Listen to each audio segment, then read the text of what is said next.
θέλω να θέξω δύο θέματα. Το πρώτο έχει να κάνει με την αειφόρο πόλη. Είναι η αναπτυξιακή που είχα φέρει η προηγούμενη δημοτική αρχή.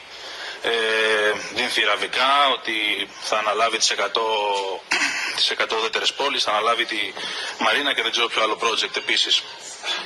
Αυτή τη στιγμή η αειφόρος πόλη, εκτός από πρόεδρο που έχει την κυρία Αγγελή, την οποία την όρισε ο κύριος Δήμαρχος, δεν έχει άιζο, δεν έχει διεύθυνση τεχνικών υπηρεσιών.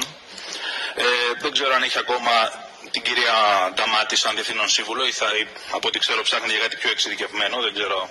Αλλά θα πρέπει να οριστεί πάλι η κυρία Νταμάτη άμα θα συνεχίσει να είναι αυτή. Και το πιο σημαντικό, δεν έχει νόμιμη σύνδεση στο ΔΣ, καθώς ούτε ο κύριος Μπασακίδης είναι πλέον δημοτικός σύμβουλος της Δημοτικής Αρχής, ούτε ο κύριος Μάκαρης των μειοψηφιών. Και ρωτάω, εφόσον όπως μας έχετε πει είναι μείζωνος σημασίας για σας και οι ουδέτερες πόλεις αλλά και η Μαρίνα, πώς όλα αυτά θα επεξεργαστούν όταν κατ' εμένα θα έπρεπε να ήταν, αν όχι το πρώτο, το δεύτερο πράγμα που θα κάνατε με την καινούργια Δημοτική Αρχή να γίνει η αειφόρος πόλη σαν αναπτυξιακή πρότυπη και να έχει όλα αυτά που χρειάζεται ώστε να ανταπεξέλθει σε όλα αυτά που θέλει να κάνει στους σκοπούς της.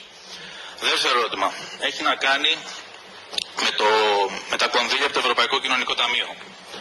Ο Δήμος Καλαμάτας στην προηγούμενη περίοδο του ΕΣΠΑ είχε τρία μεγάλα έργα, είχε αναφέρει.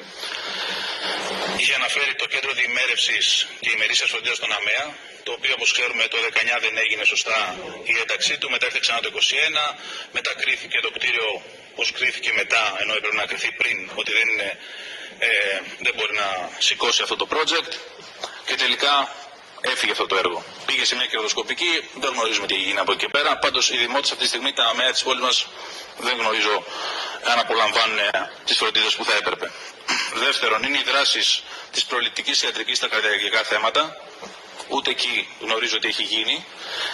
Και προφανώς αυτό το τελευταίο το οποίο έχει διαφημιστεί τελευταία είναι το ΚΙΦ, το οποίο ναι μεν είναι έτοιμες οι εγκαταστάσεις του με καθυστέρηση, καθώς το Φεβρουάριο είχατε πει ότι θα είναι 120 μέρες για να τελειώσουν, που αυτό σημαίνει το καλοκαίρι πρέπει να είναι έτοιμο και μέχρι 31 Δεκάτου να έχει τελειώσει όλο το project.